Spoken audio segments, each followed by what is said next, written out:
এক চা চামচ সুস্থ মাটিতে থাকতে পারে 1 থেকে 100 বিলিয়ন ব্যাকটেরিয়া। অর্থাৎ একটি ছোট চামচ মাটির ভেতরেই পৃথিবীর 8 বিলিয়নেরও বেশি মানুষের চেয়ে বেশি জীবন্ত প্রাণী থাকতে পারে।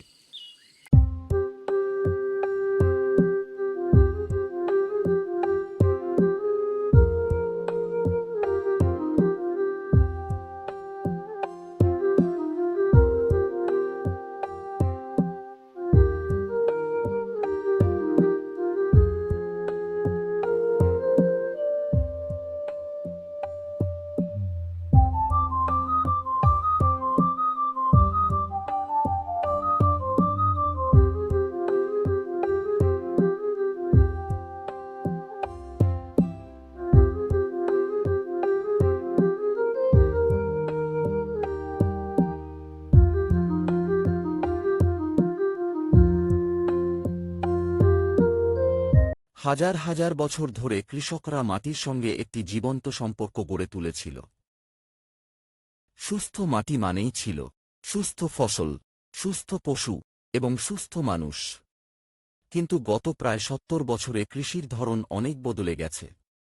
আধুনিক শিল্পভিত্তিক কৃষি নিয়ে এসেছে রাসায়নিক সার, কীটনাশক, ভারী যন্ত্রপাতি এবং একফসলি চাষ। শুরুতে উৎপাদন বাড়লেও ধীরে ধীরে এই পদ্ধতি কৃষির সবচেয়ে গুরুত্বপূর্ণ ভিত্তি মাটিকেই ক্ষতিগ্রস্ত করতে শুরু করেছে। যুক্তরাষ্ট্রে, যেখানে বিশ্বের সবচেয়ে উন্নত কৃষি প্রযুক্তি ব্যবহার করা হয়, সেখানে গবেষণায় দেখা গেছে একটি উদ্বেগজনক সত্য। মাটির উর্বরতা কমে যাওয়ার কারণে শুধু ভুট্টা চাষেই ব্যবহৃত মোট সারের প্রায় 1/3 ব্যবহার করা হয় মাটির ক্ষতি পূরণ করার জন্য। এর ফলে কৃষকদের প্রতি বছর প্রায় $500 মিলিয়ন বেশি অতিরিক্ত খরচ হয়।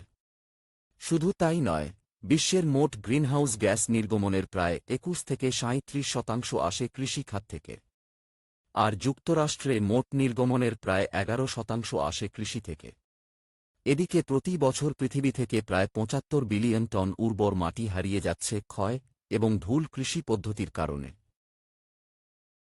কিন্তু আমরা প্রায়ই একটি বিষয়ে ভুলে যাই, মাটি শুধু মাটি নয়। মাটি একটি জীবন্ত পৃথিবী। এক চা চামচ সুস্থ মাটিতে থাকতে পারে 1 থেকে 100 বিলিয়ন ব্যাকটেরিয়া। তার সাথে থাকে ছত্রাক, প্রোটোজোয়া, নেমাটোড এবং অসংখ্য অণুজীব। অর্থাৎ একটি ছোট চামচ মাটির ভেতরেই পৃথিবীর 8 বিলিয়নেরও বেশি মানুষের চেয়ে বেশি জীবন্ত প্রাণী থাকতে পারে। এই অদৃশ্য জীবগুলোই মাটিকে উর্বর করে, পুষ্টি তৈরি করে এবং গাছকে বাঁচিয়ে রাখে। কিন্তু যখন আমরা অতিরিক্ত রাসায়নিক সার, কীটনাশক এবং গভীর চাষ ব্যবহার করি, তখন আমরা ধীরে ধীরে এই জীবন্ত পৃথিবীটাকেই ধ্বংস করে ফেলি। তবে আশার কথা হল, আরও একটি পথ আছে। আজ বিশ্বের অনেক কৃষক একটি নতুন পদ্ধতির দিকে ফিরে যাচ্ছেন। এই পদ্ধতির নাম রিজেনারেটিভ ফার্মিং। এটি প্রকৃতির বিরুদ্ধে নয়, এটি প্রকৃতির সাথেই কাজ করে। এর মূল ধারণা খুবই সহজ: মাটিকে সুস্থ করুন, মাটি আপনাকে খাওয়াবে। আজ আমরা জানার চেষ্টা করব রিজেনারেটিভ ফার্মিং সম্পর্কে। আপনারা যদি আমাদের চ্যানেলটি এখনও সাবস্ক্রাইব না করে থাকেন, তাহলে নিচে থাকা সাবস্ক্রাইব বাটনে ক্লিক করুন এবং পাশে থাকা বেল আইকনটি চাপুন, যাতে ভবিষ্যতে আমাদের নতুন ভিডিওগুলো সহজেই আপনারা দেখতে পারেন। চলুন এবার আমরা বাস্তবে দেখি রিজেনারেটিভ ফার্মিং কিভাবে কাজ করে। এটি একটি ছোট কিন্তু ভিন্নধর্মী খামার, যেখানে মাটিকে শুধু ব্যবহার নয়, পুনরুজ্জীবিত করার চেষ্টা করা হয়।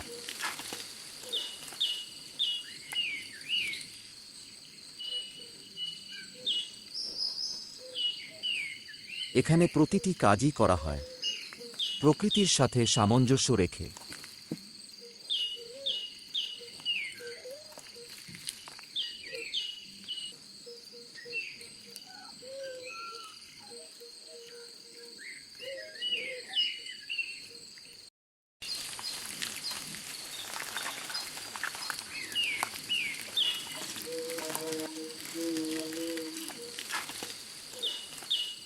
এই খামারটি পরিচালনা করছেন একজন স্থানীয় কৃষক।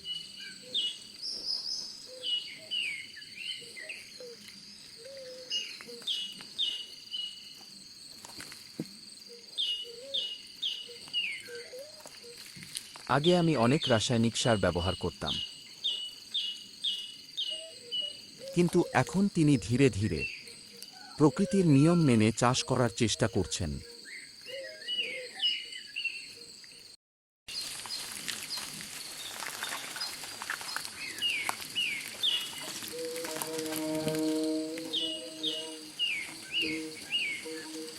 মাটি এখন আগের চেয়ে অনেক ভালো।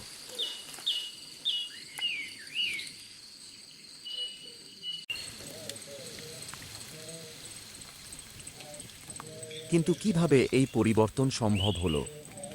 চলুন সেটাই আমরা ধাপে ধাপে দেখি।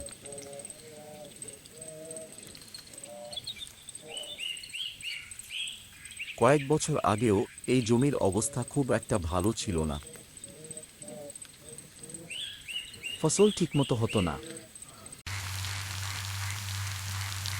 উৎপাদন বাড়ানোর জন্য তাকে ক্রমশ বেশি বেশি রাসায়নিক ব্যবহার করতে হতো।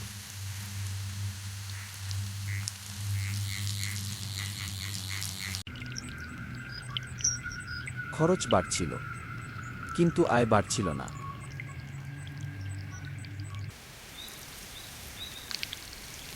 ধীরে ধীরে মাটির শক্তি কমে যেতে শুরু করে।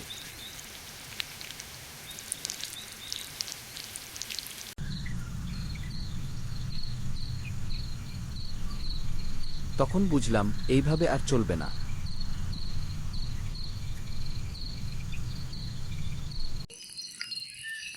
এরপর তিনি ধীরে ধীরে একটি নতুন পদ্ধতির দিকে এগিয়ে যান,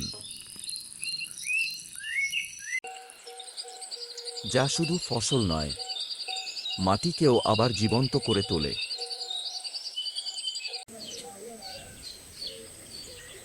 এই পদ্ধতির কিছু সহজ নিয়ম আছে।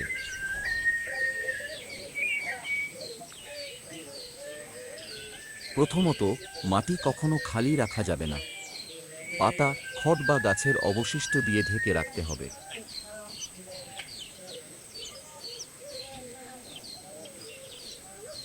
দ্বিতীয়ত, মাটিকে কম নাড়াচাড়া করতে হবে। গভীর চাষ যত কম, তত ভালো।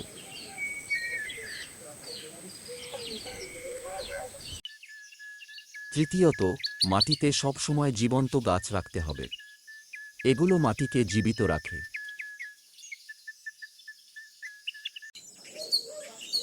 চতুর্থত, একই জমিতে বিভিন্ন ধরনের ফসল চাষ করতে হবে।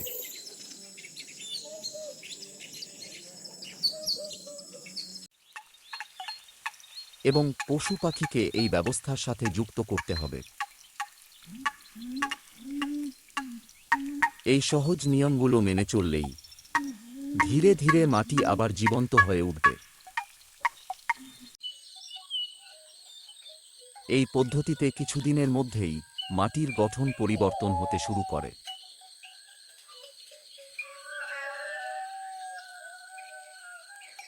গাছগুলো আগের চেয়ে অনেক বেশি সুস্থ ও শক্তিশালী হয়ে ওঠে। রাসায়নিক সারের উপর নির্ভরতা কমে যাওয়ায় খরচও ধীরে ধীরে কমতে থাকে। ফলন ধীরে ধীরে স্থিতিশীল হয়ে ওঠে।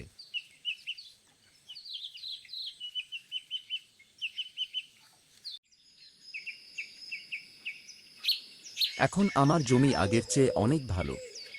খরচ কম আর ফলনও বেশি।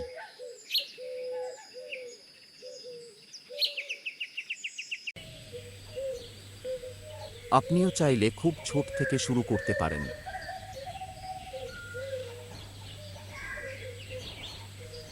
আজই মাটিকে খালি না রেখে ছোট একটি পরিবর্তন আনুন।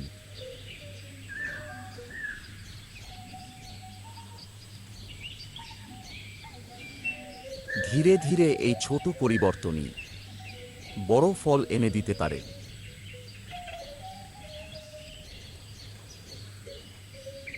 ভিডিওটি ভালো লেগে থাকলে বেশি বেশি শেয়ার করুন, যাতে অন্যরা উপকৃত হতে পারে।